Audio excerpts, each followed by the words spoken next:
Welcome everybody. Welcome to Interpretation of Laboratory Results, HPRS 1201. These are lectures,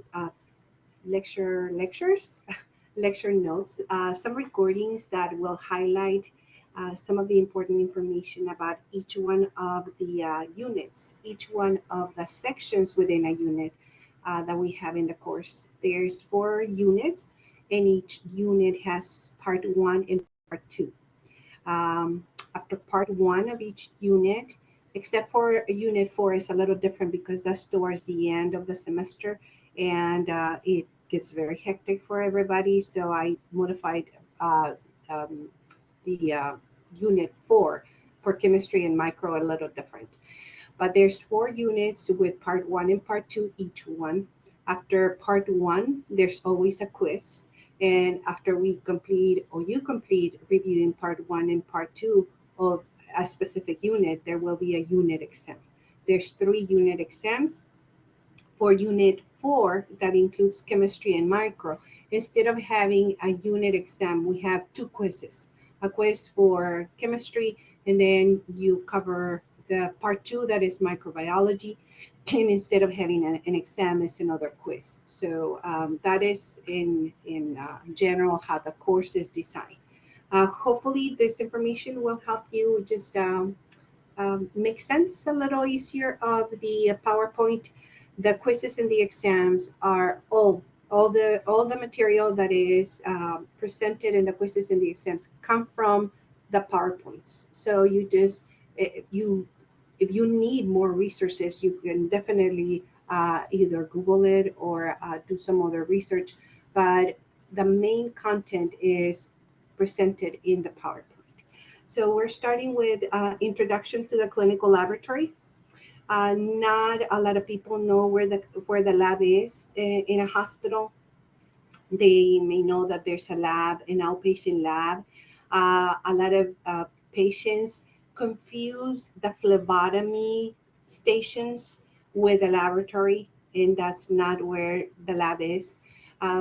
When patients go to have their blood collected, when they go for a phlebotomy or to submit a urine specimen or to drop off another type of specimen, that is just the processing and phlebotomy area. The laboratory is in a separate building. Usually people do not even know where it is, and it's not open to the public. So even if patients do know where it is, unless they have the phlebotomy station, within the laboratory, they will not be allowed in the laboratory. So a lot of people confuse phlebotomy with just it being the lab. And no, the phlebotomists do not do testing. They can do some wave testing, and we're going to talk about that in this unit. But in order for somebody to work in the clinical laboratory, they have to be trained to be laboratorians. So introduction to the clinical laboratory, part 1. This will give us an idea of general information about the laboratory. So on slide number 2, we have an introduction, and just so that you know, the course presents an overview of the most commonly ordered tests and their clinical significance. So when you see a report, when you start working in a clinical site and you get a lab report, you will have an idea of what the doctor or the clinician is trying to get out of that report. It is estimated that over 70% of the medical decisions are based on lab results. So the laboratory is a very, very important part of overall assessment of patient health. It's very important that you, as a healthcare provider or as a future healthcare provider, become familiar with some of the most common labs and what they mean, their clinical significance. Laboratory testing can be done in different body fluids, and they are here even in different color. So we can test in the lab, we can test blood, and we can separate the blood into its components. So we can test the cellular elements or the plasma serum, and we'll see what the difference between plasma and serum is, but that is the liquid part of blood. We can also do testing in urine, in stool, and cerebrospinal fluid, and CSF. We can do testing in serous fluids like pericardial fluids, peritoneal fluids, pleural fluids, even in synovial fluids, joint fluids like in knee fluids when somebody has a lot of inflammation in the knee and they have to, stick a needle in there and just drain it. We can do testing on any of those body fluids. Whenever we are working on any test in the laboratory, we follow standard precautions. More to come on that.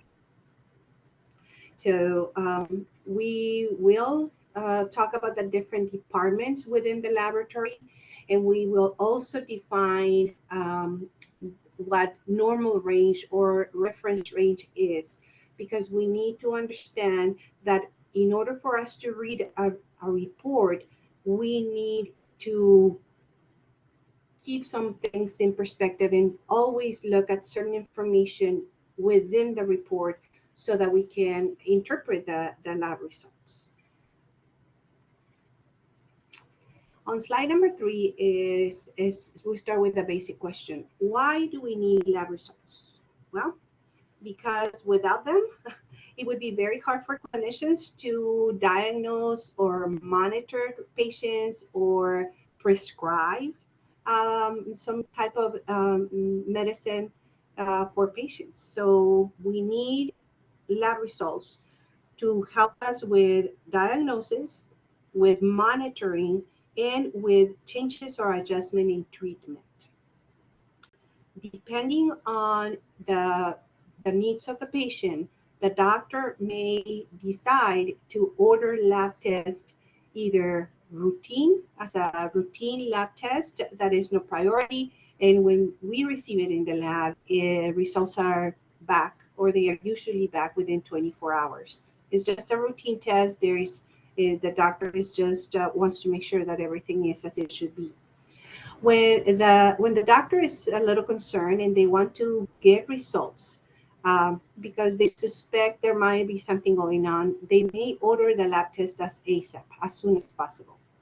And when a lab test is, when we receive a request for lab tests that are ASAP, then we have a couple of hours before we have to report them. So they are given priority over the routine testing, but they are still not the number one priority.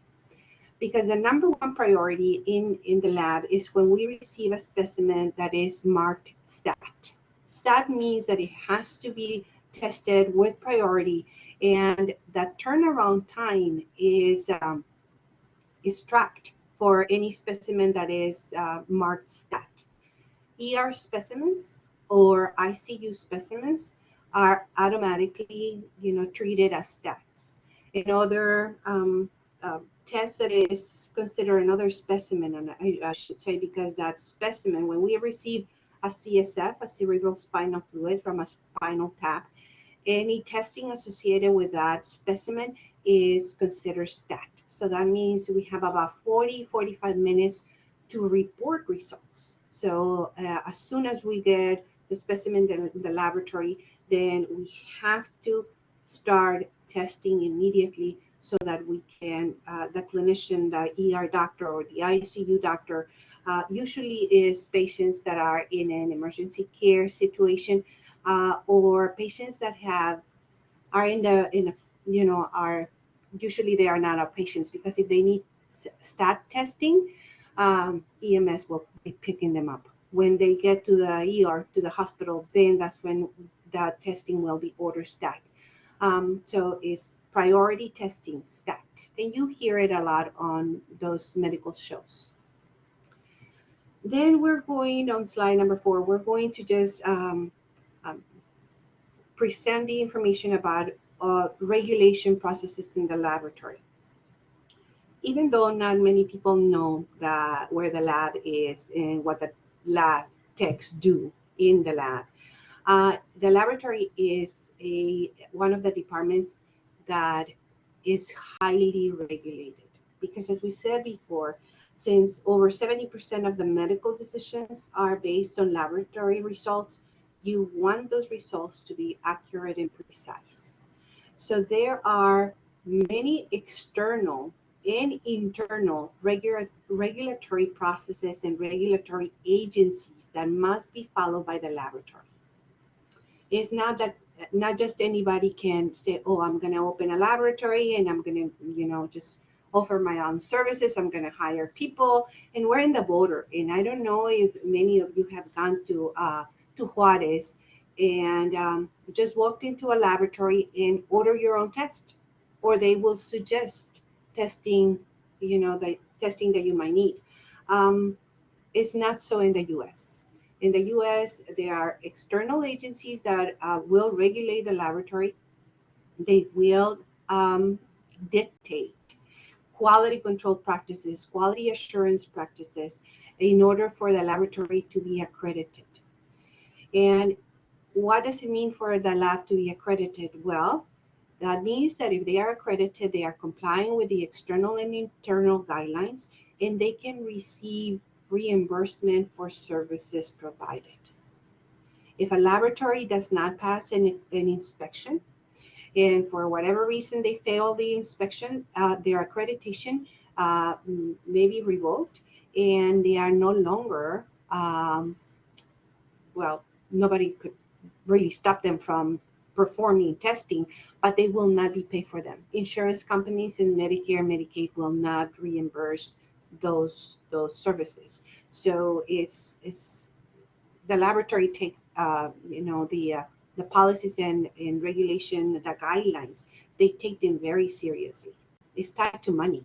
So, and without money, the laboratory cannot, perform. We cannot work.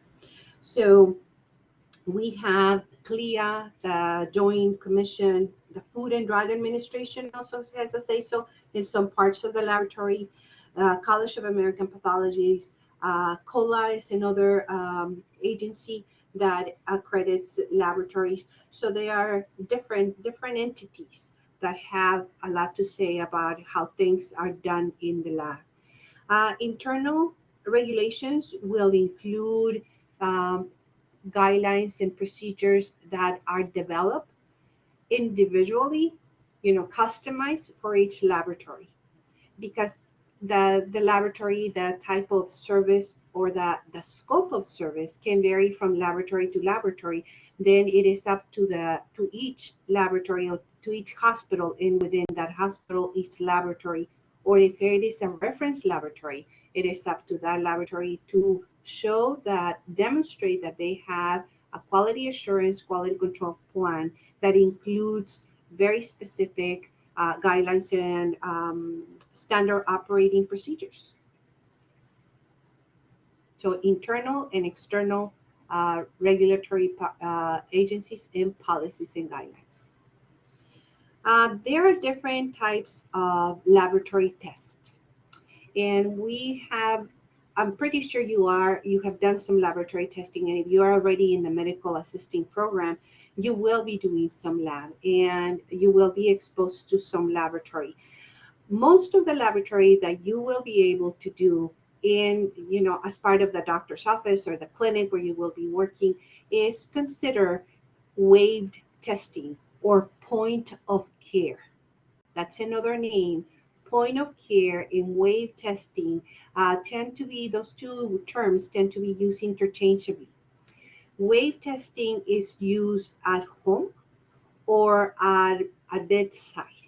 The nurses or the doctors or the healthcare provider can do a test, like checking the glucose with a glucometer, with a finger stick, right? That is a wave test. That can be done at home by anybody, at bedside, for fast results.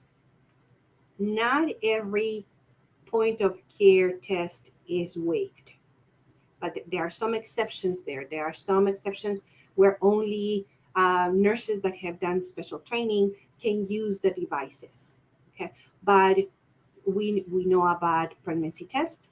Pregnancy tests can be done at home, and they are wave tests. CLIA says they are okay. The results that come out of that device is, even if they are erroneous, if they are not as accurate and precise as we want them to be, they do not pose life-threatening risk to the patient. Like if you do a pregnancy test at home and it comes out negative, you will know whether you're pregnant or not a few weeks later because you're pregnant, right? But if it comes positive and then you're not pregnant, you will know. You will know that that you're whether you're pregnant or not, because eventually the pregnancy or the lack of pregnancy will manifest itself. So there's guidelines that CLIA, that stands for Clinical Laboratory Improvement Amendment, and it is a federal, entity. They categorize. They put the different lab tests in different categories. So wave testing and point of care testing, pretty much interchangeably, those two terms. What we do in the lab, in the clinical laboratory, because there are other laboratories that are not clinical, that are research laboratory, or they can not just research, but right now it's very common to send a specimen, saliva specimen, to get your ancestry, right, traced back, DNA testing, right?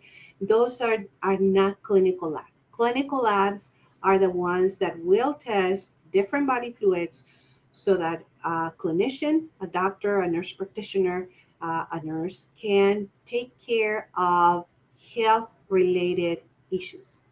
So most laboratory tests are classified as moderately complex, and they will have to be done in the laboratory by trained professionals, laboratories. And we happen to have a laboratory program in the college. So I am the program coordinator for the Medical Lab Tech program. It's also an associate's degree.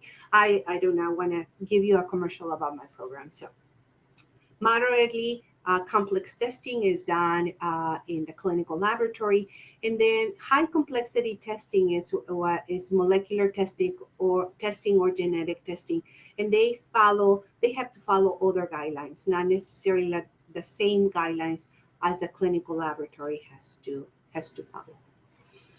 On slide number 6, then we have standard precautions, and I'm pretty sure you've heard about them before.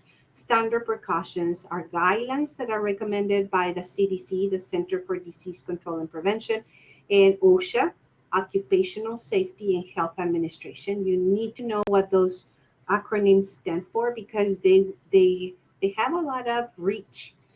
You are going to, as a healthcare provider, you are going to have to follow guidelines by these two entities. Not just these two entities, but they are, key members in dictating and in recommending a lot of standard precautions. Now you see with the COVID, what are we doing? We are listening to the CDC. The CDC is trying to be ahead of the curve. It doesn't always, pan out because we are living through something that is brand new. We had never had COVID before. So it's like we're trying to, make correlations. Those doctors, those scientists are trying to make correlations to try to give the best guidelines for the public. And they have to be fluid. Again, we've never had COVID before. So they recommend, they are the ones to go ahead and say, based on this information that we have right now, these are the guidelines that we're recommending. Well, they are the ones that give a lot of input about how to treat potentially infectious material, or how to treat blood, what guidelines to follow when we are working with different body fluids that may cause an infection. And blood is a major source or infection. So we have to follow standard precautions, not take it for granted. Okay. Standard precautions will apply to blood and all body fluids and secretions except sweat. Okay. Sweat is not considered a body fluid that that touching or dealing with it will lead to an infectious, or an infection. So sweat is an exception. Non-intact skin. So if there's an open open sore, open wound, if the skin is not intact, we have to follow standard precautions. And mucous membranes. So if you have gone to the dentist and you had your teeth clean, and you see that those dental hygienists are always, they wear a mask and they wear gloves and all that. You say, well, my breath doesn't smell that bad, right? And it's not, they don't wear all that PPE, personal protective equipment, just because they don't want to smell your breath. It's because they are working very closely with body fluids, and when they are scraping and just just working in your mouth, there's a lot of there's saliva in the mucous membranes of the mouth. Those are considered, potentially infectious sites. So they have to protect themselves just in case, right? So all these precautions are designed to reduce the risk of transmission of any organism that can be either recognized or not recognized as a possible source of infection. So we want to prevent getting an infection. And an infection can be caused by bacteria, by viruses, by fungi, and by parasites. So any source of infection. So standard precautions include personal protective equipment, the gloves, the mask, the gowns, and they also include some other engineering devices in work practices that that should help us prevent an infection. The use of sharp containers, the use of ergonomic chairs, the habit, and this should be a habit of washing or disinfecting our hands. So all that is part of standard precautions. Again, recommendations given by the CDC and OSHA. On slide number 7, we have some, examples of PPE, personal protective equipment, and it's right there in red. It says, the best way to prevent the spread of transmission of infection agents, whether it's a virus, a bacteria, or fungus, or parasite, is hand washing. Just hygiene. We need to make it a habit of using hand washing techniques and washing our hands properly, really taking the time, not just wetting our fingers and pretend that we have washed our hands. We're not doing anybody any good by just wetting our hands without any soap. What we're doing by just wetting our hands and then just, not using soap is spreading more of that whatever organism we had contact with, just spreading it all over our hands, not just on the fingers, or just maybe it was localized when you touched the contaminated body fluid, and then if you don't use soap to wash it off, then you're just spreading it on your hands. So that's not good. Good hand washing techniques. So in slide number 8, words to remember when reading a lab result. And there's an example there of a report. This is a CBC, and it will include patient demographic. You can see it, the patient's name, the medical number, the doctor that ordered it, the date and the time it was collected, and the date and time it was reported. Okay. We also need to pay attention to where, and I circle it right there. It says normal range or reference range. That's another way that you can see it. You can see it in a report. That is, those values are going to be the ones that you are going to use to determine if a result within the report is within acceptable range, meaning is normal for this patient's gender and age, or not normal. Laboratories are very good at flagging when something is out of the normal or the reference range, when something is abnormal. It's either abnormally low or abnormally high. We have an example here of the Rbc and Hematocrit. This is a female, and is a 25-year-old female, right? And for this 25-year-old female, the reference range is listed right there.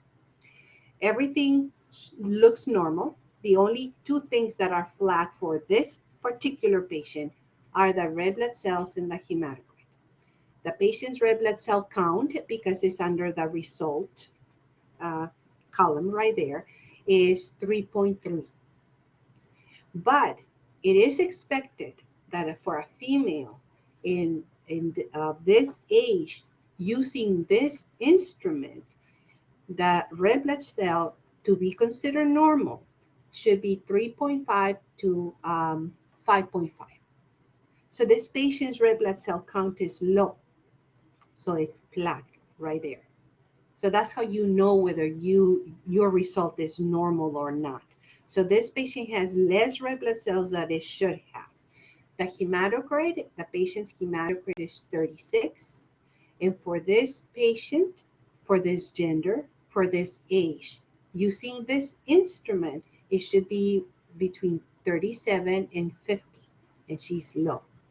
So when the doctor sees these results, then they start putting information together. This is lower than it should be. What does that mean? When we start looking at hematology results, you're going to see when red blood cells are low, when the hemoglobin and the hematocrit are low, then that leads to anemia. The patient has less red blood cells, less oxygen carrying capacity, and that leads to anemia. And then the doctor will have to say, okay, so what's causing the anemia? What type of anemia do we have? Microcytic hypochromic. Microcytic is micro, is small. Cytic is cells, so small cells. Hypochromic, low chromia. What gives red blood cells the color? And that is the hemoglobin. So these patients have small cells that are pale looking, and that is associated with specific disease processes. Iron deficiency is the #1 cause. But going back to how do we read a report? We need to keep in mind that we have to look at the gender, at the age, and the laboratory has already done that for us. So we have to look at the reference range provided in the report. You don't have to memorize them, guys. You just have to know where to look. Do not assume. Do not assume. Just look at the report and look at the normal range or reference range, and you'll see whether your result is higher than normal, the normally expected for that patient, gender, and age, and that specific instrument. Normal ranges will change depending on gender, age, and the instrument that is being used. So keep that in mind. Okay. There are some lab results that are absolute for everybody, like cholesterol. No matter how old you are in your gender, you're expected to have less than 200 milligrams per deciliter of cholesterol. But there are few exceptions. Those are exceptions rather than the norm. Make sure that whenever you are looking at a lab report, you look at the reference range and you see if anything is flagged, either with different color or bolded or with an asterisk or a question mark or some kind of marking that will tell you. Some labs just outright say low next to the result, or high next to the result, or critical.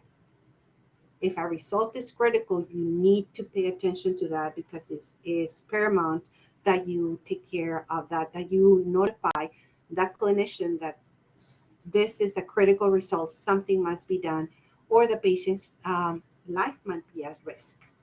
Okay, so on slide number 9, we have the significance of getting a critical result. And I have 2 patients here, just for comparison, and is just fasting glucose.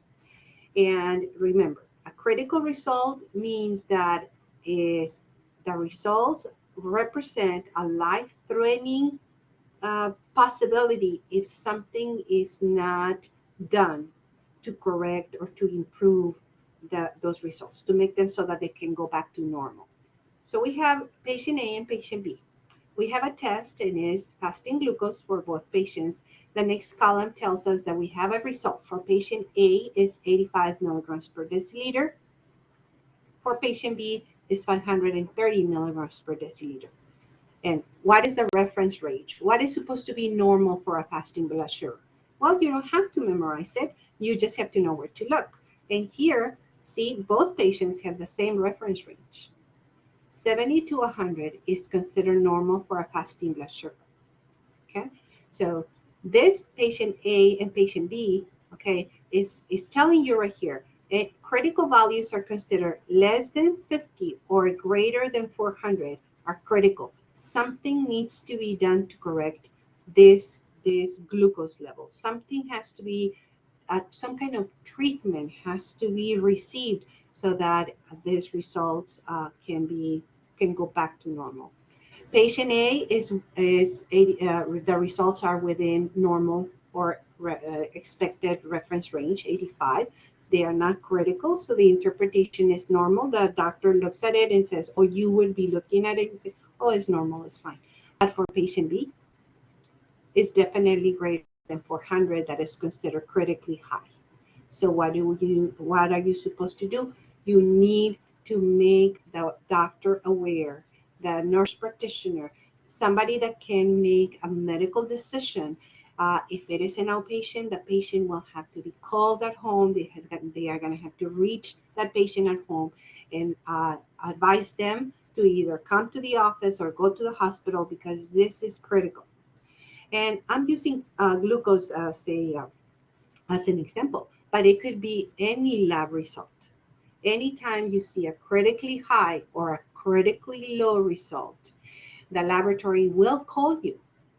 If it is an outpatient and you're working at a doctor's office and the laboratory calls you with a critical result, you have to forward that information to the doctor, to the clinician, nurse practitioner, doctor. I'll be using them interchangeably, to whoever can make a medical decision because it's critical. Patients can die, and sadly enough, they have. So critical values, what do you do with them? What does that mean? Okay, and then on slide 10, we have the critical laboratory testing cycle in diagnostic errors. So when we're looking at, and this is internal, guys, this is what the laboratory will be constantly assessing, constantly checking. The laboratory supervisors, the laboratory manager, the laboratory director, the hospital, if the laboratory is within a hospital, then the hospital administrators are constantly going to be looking at the laboratory testing cycle to prevent diagnostic errors. If you get a wrong result, if you get your result that should have been given to another patient, if you mix the specimens, or if the critical results were never called to the clinician, or if the instrument just gave out the wrong result. Why are we so concerned? Because more than 70% of the medical decisions are made based on laboratory results. So we want to prevent diagnostic errors. We don't want a patient to be told that they are HIV positive when they are not. We don't want a patient to be told that they are COVID positive when they are not. You don't want to know that you're COVID negative when you're COVID positive and then you go to your grandma's house, right? We are constantly looking at 3 different parts of the overall cycle. The cycle consists of 3 phases. We're looking at the pre-analytical aspects that can affect laboratory results. We're looking at the analytical factors that can affect laboratory results, and the post-analytical. Examples of pre-analytical. So, and I believe I have them in the next slide. Okay, so in slide number 11, we're looking at very specific examples of pre-analytical. What does it mean, pre-analytical? Well, it means, did the patient receive the right information about prepping before they go and have their lab drawn? Did they receive the right orders? Did the patient walk away with the correct orders? That the doctor needed certain tests, do they have the right, information to go to the lab? Was the specimen collected correctly? And if you have been tested for COVID, hopefully your experience was not pleasant. And I'm not being facetious. I hope your experience when they were collecting that swab was not pleasant, because you want the specimen to be collected from as high up your nose as you can. If they just grab the outside, the little, just the boogers that were like hanging out of your nose, that's not what you want. You want to the little swab, and is designed to be very thin and flexible so that it can go all the way up your nostrils, all the way to your sinuses, where the virus might be harboring, where you might have the highest number of the viral load would be higher there. So if they just collected the outside, they just very delicately, just wipe your nose. It's like, that's not a good specimen. And that can lead to diagnostic errors. Why? Because you might get the wrong result. If the patient was supposed to be fasting and they didn't fast, and then they are told right there, and then the patient doesn't know, they don't know that they had to be fasting, and now they are told, well, you needed to fast. Well, nobody told me, and I'm getting a ride, and I cannot come back, so draw my blood. Well, those are not going to be the best results. If the specimens were collected in the wrong tube, if the specimens were not mixed properly after they were collected.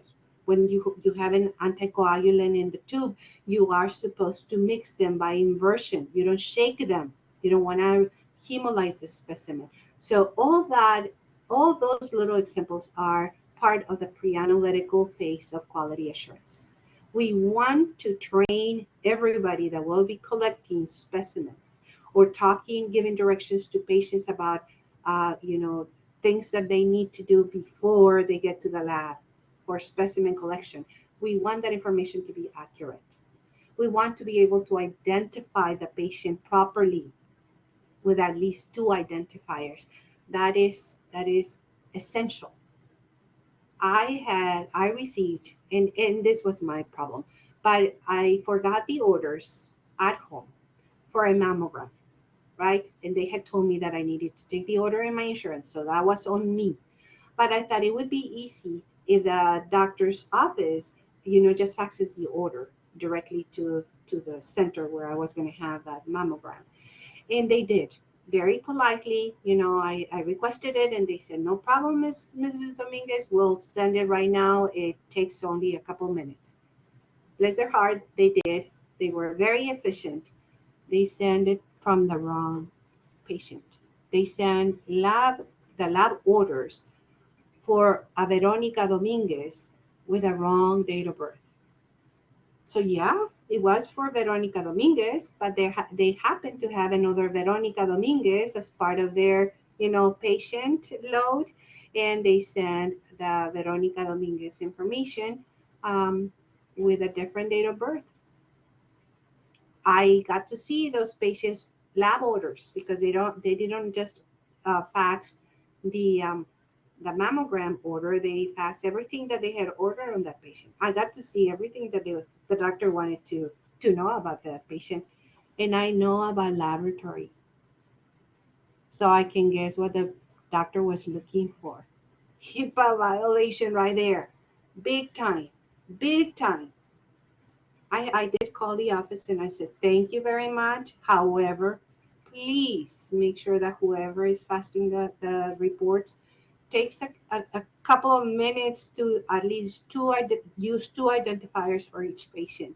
Date of birth and name are the basics. If you have something else, then you can use something else. But yeah, that's not a good thing. And HIPAA violations can be costly. So pre-analytical, going back to the laboratory cycle, pre-analytical factors that may affect lab results. The analytical factors, you will not get to work with them because that happens within the lab. These are guidelines that have to be applied for every test in the laboratory.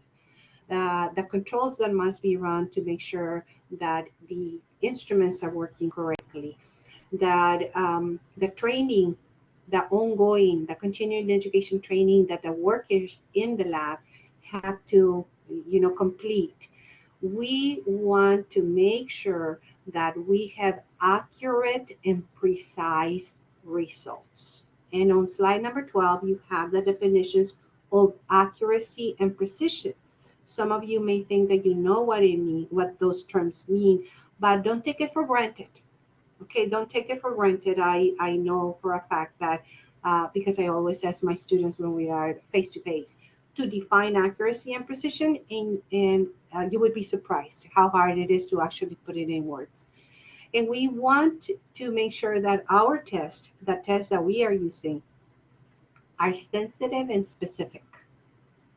Sensitive enough to detect a positive result with very little, even though it might be not a strong reaction.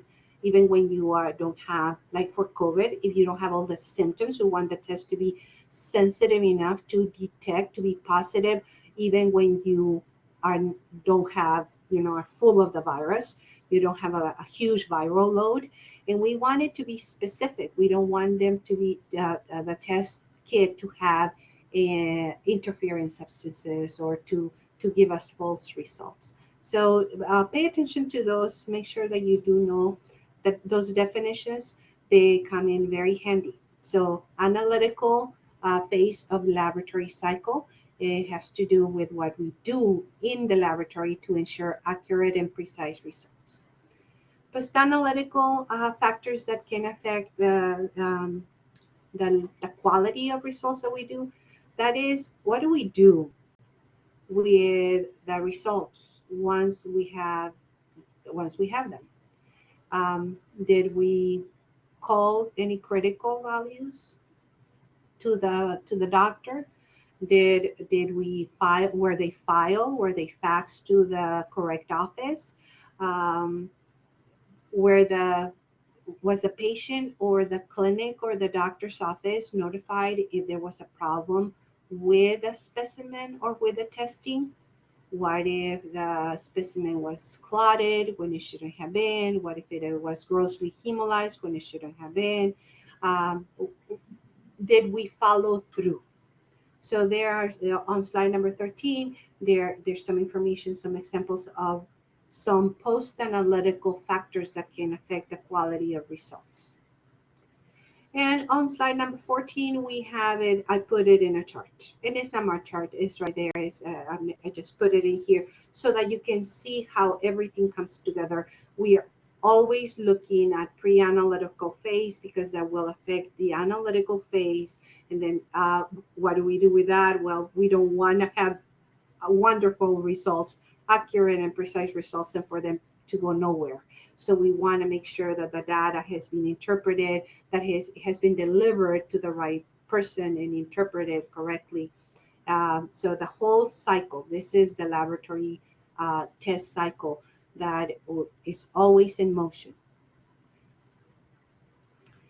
And then on slide number 15, because the number one specimen in the clinical laboratory is blood, we need to know the difference between venous blood, arterial blood, or skin or dermal punctures, scapulary blood. We do not, in the clinical laboratory, we do not test arterial blood.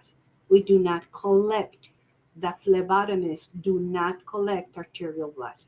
The phlebotomist will collect venous blood, and that is what we use for routine blood testing. Okay, we can also use capillary blood from a finger stick or a heel stick if it is a newborn, and that we can use it. We have ways to work with very small amounts, but arterial blood is collected and tested by the respiratory therapy for blood gases. So the laboratory does not use arterial blood for testing. It is collected and tested by the respiratory therapy department. Venous blood is through phlebotomy, and you will know a little bit about phlebotomy once you finish your program, you'll see. And you will know everything about, the different additives, the anticoagulants that are included to prevent coagulation, to prevent the blood from clumping, from clotting. So there are some tests that need to be collected in tubes that have anticoagulant, and sometimes we need the blood to clot. And once we separate it, we can test the serum. So on slide number 17, it tells us the difference between plasma and serum. And the difference is the way we collected it, or the container we used to collect it. Plasma and serum, or serum, right, is the liquid part of whole blood. If we get whole blood and you have it, you can follow it from left to right. If we have a tube of whole blood, right, we just got it from a venipuncture from the patient in his whole blood. We put it in the centrifuge and we separate it. On top, we're going to have that liquid part, the plasma or serum, and at the bottom, we're going to have the formed elements. We're going to have the red blood cells, that we have millions and millions and millions of them. And then we have a buffy coat that includes the white blood cells and the platelets, and that is the separation. So the liquid part can be plasma or serum. We call it plasma when we collected the blood in a test tube that has an anticoagulant. If we prevented the blood from clotting by adding an anticoagulant, and then we separate it and we just get the liquid part of that, we call that plasma. So it's the same liquid, but the blood did not clot because it had an anticoagulant, so the liquid part is now called plasma. If we collected the blood in a plain tube that it didn't have any anticoagulant and the blood clotted, and then we separated it, the liquid part is going to be called serum. Test question, guys. You need to know that plasma and serum are pretty much the same thing. What makes them different is that plasma is collected from a tube that the blood was collected in a tube that has an anticoagulant, and serum is the liquid part of the blood when the blood was allowed to clot because it was collected in a tube that did not have anticoagulant. Now you know. Now we're going to start talking about the different parts of the clinical laboratory. It would be great if you could get a field trip to visit a lab, and some of you might be in the lab, might have already visited a lab, but there you can take a virtual tour, and YouTube has a lot of videos. I will post some links so that you can, if you're interested, but you can just say tour of a clinical lab in YouTube, and it will take you through a laboratory. But the laboratory is divided in different sections, different departments. We have the hematology department, and usually within the hematology department, we have the urinalysis and coagulation stations or departments. They are departments within a department. We have blood bank. That is where the cross-matching happens for blood products, clinical chemistry, immunoserology. Immunoserology can be part of either blood bank or microbiology, but those are usually the different departments or sections within the lab. And the other slides, the rest of the slides will take us on, give us a little, case study to illustrate why each department is so important. So I am not going to read the little case study. That is up to you. I'm going to have you read the case study, and I hope you find them interesting or relevant to what we're talking about. But in the hematology department, we deal with whole blood. So we want to collect EDTA specimens or blood in an EDTA tube, because we want to look at the white blood cells, the red blood cells, the platelets, the cellular elements of whole blood. Whenever we have a report, we test the whole blood and we have this information, the white blood cells and the CBC, the complete blood count, will give us the, information about the different types of cells, of white blood cells that we have, how many we have in percentages and in numbers, and it will tell us how many red blood cells we have, how many platelets, and we use that to either see if a patient may have white blood cell problems. That is, we can see them like in infections or leukemia, red blood cell problems, and the most common would be anemia, low red blood cell counts, or platelets that can lead to low platelets can lead to bleeding tendencies. Too many platelets can lead to the formation of illegal clots, thrombi, and any of the situations are, can lead to very serious health problems. So hematology, we test a lot of CBCs, and hematology department is a high volume section. We test a lot. We do a lot of CBCs, a lot of them, and that information is right here. I apologize here in my in Blackboard Ultra is the slide is moving. The heading is off, a little off. It shouldn't be so in when you download your PowerPoint. But here is a little bit more specific information about the hematology department. The number one test done in the hematology department is a complete blood count, a high volume test.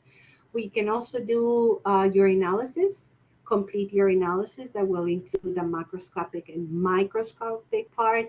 And we can do some coagulation testing, that is the PT-INR and the PTT, to see how fast the patient forms a clot.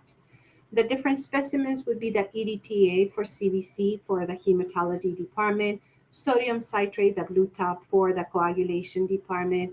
We definitely want the urine specimens to be fresh or to have it preserved in the refrigerator so that we can give them accurate results. We can also do cell counts in different body fluids. There's new technology coming to the clinical lab, and that includes flow cytometry. And flow cytometry is used to give very specific information about the markers in specific cell populations, like lymphocytes. If we want to know how many or the ratio between helper lymphocytes CD4s and suppressor lymphocytes CD8s in an AIDS patient, we can do that. So with this technology, we're able to see what are the markers that are present in a patient with a specific leukemia. So it's markers within a cell. So it's very, very specific technology. Top of the line. Then we have blood bank. And in blood bank, in this section of the laboratory, we do the testing for transfusion medicine. If a patient needs units of blood, packed cells, if the patient needs plasma, or if the patient needs platelets, then the order will come to the lab. Patients are going to be tested for compatibility, and we're going to match blood products to the patient so that they can benefit from that. Blood bank, transfusion medicine, this department is highly monitored by the Food and Drug Administration. Test question. It is important to know that the FDA monitors and it has guidelines and procedures, because blood and blood products are considered medicine, and medicine that can kill you if it's not, done correctly. One thing about blood bank, the plasma that you sell in one of those plasma centers is not used for human transfusion. So it has to be donated. Just one thing too, just a little fact, because a lot of patients think that if they go and sell their plasma, that it's going to be used for patient transfusion, and it's not. It can be used for research, for cosmetics, to make medicine or other products, reagents. but not for direct transfusion. In clinical chemistry, high volume section, we do a lot of testing. We do the comprehensive metabolic panel or the basic metabolic panel. You might have heard about them. They are profiles, they are bundles of tests that are provided to the doctor in just one report that gives information about liver function, kidney function, about electrolyte hydration, different, like an overview of how the patient overall health is. That's your comprehensive metabolic panel. So it's quite common. Basic metabolic panel is an abbreviated version of the comprehensive metabolic panel. We have other panels too. We have cardiac panels, lipid panels, toxicology. We have the toxicology drug screen panels. We have therapeutic drug monitoring for patients that need to receive medication that can be very toxic if the therapeutic range is exceeded. And we can use different specimens. The number one specimen is plasma, the liquid part of whole blood that it has been collected in a tube with an anticoagulant, in this case heparinized plasma, meaning in a green top tube. That is the most common. We also use serum, whole blood that has been collected in a plain tube without any anticoagulant. So we spin it down, and the liquid part is serum. So we can use plasma or serum, but we can also test some other body fluids. And immunology, this is where we check for antigen and antibodies. We can actually see if a patient has been exposed to an infectious agent, like a virus or bacteria or fungus or parasite, without actually finding that infectious organism. Just because we can look for the antigen, the organism itself, but we can also look for the antibodies that the body makes every time it's exposed to an infectious organism. So we do a lot of testing. We can check for HIV. We don't find the HIV, right? We don't find that virus, but the body produces antibodies against the virus. COVID, we don't have to find the COVID virus. We can find the antibodies and see if the patient has been exposed to the virus or not. So these are just a few examples of some of the tests that we do on slide number 23. And we can use different types of specimens: serum, plasma, whole blood, swabs. I should include swabs there because they are very commonly used. Then on slide number 24, I have a little case study that is shocking, and it is true. It's based on a true case. So I'll let you read that. But in micro, we test for infections. We do culture and sensitivities. We get sputums. We had swabs from wounds. We have urine. We have stool. We have blood. We can do blood cultures. We can just try to isolate organisms that may be causing infections in a patient in different parts of their body. We do gram staining just to visualize the bacteria, to try to find the bacteria by staining the specimens with very specialized stains to see whether we have gram positive or gram negative bacteria. We can do check stool for ova and parasites to see if anybody has a parasitic infection. So it is quite busy, okay, and it's pretty complex. It can be very complex. The units that are coming up after this are going to deal with a specific section of the laboratory. So more information is coming up in the units to come. Last but not least, some vocabulary, guys. You will be healthcare professionals, and you need to know the difference between accreditation, certification, licensure, and registration. Individuals are not accredited.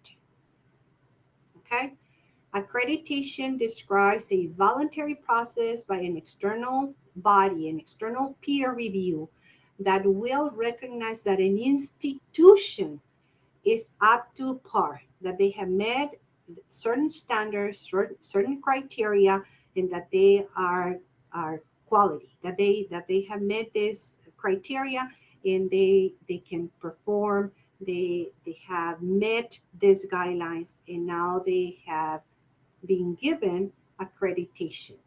So an institution is accredited. EPCC is an accredited college.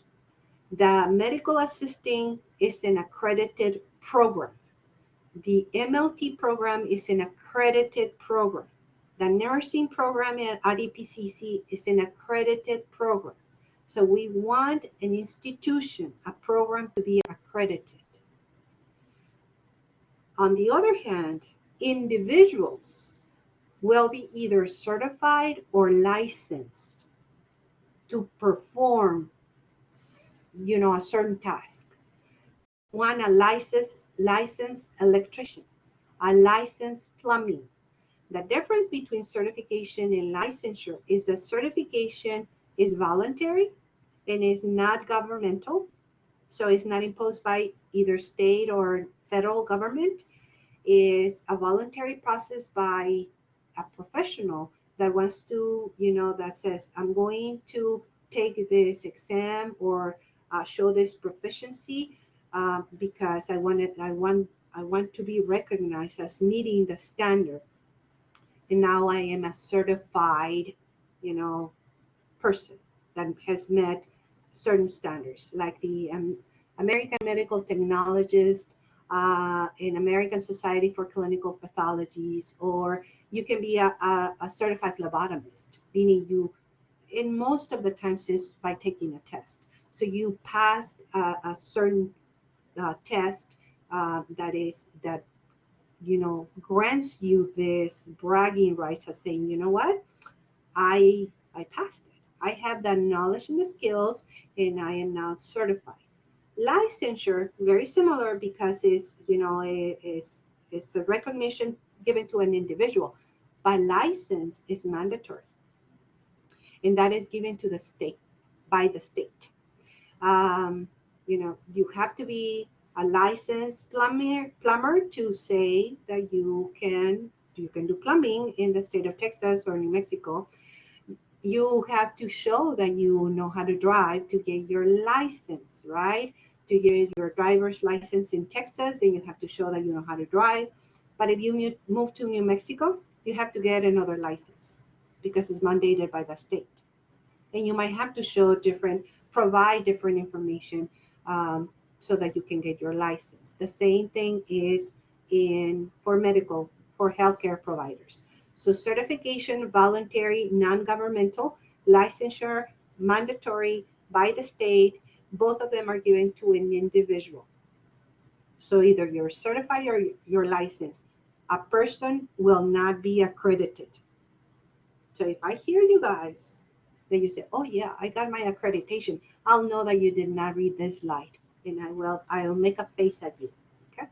Registration is also is not as comprehensive as certification or licensure. Is a process that you have to follow so that you become part of an official roster. You register, like your car, you have to register your car, and now you are part of this official roster in the state of Texas, and they can track you, right? So you just have to pay a fee to sort of like be legal. You are registering. You're a qualified individual that has paid a fee to be part of an official roster that anybody can access, and they can verify your status. So registration. Okay. I hope this helps, guys. I know it's lengthy. This is the longest PowerPoint in your whole course. 26 slides is quite a few slides. After that, they should be a lot shorter. And I'm not going to say easier, but a lot shorter, a little bit less information. Don't hesitate to contact me with any questions. I am stopping recording now.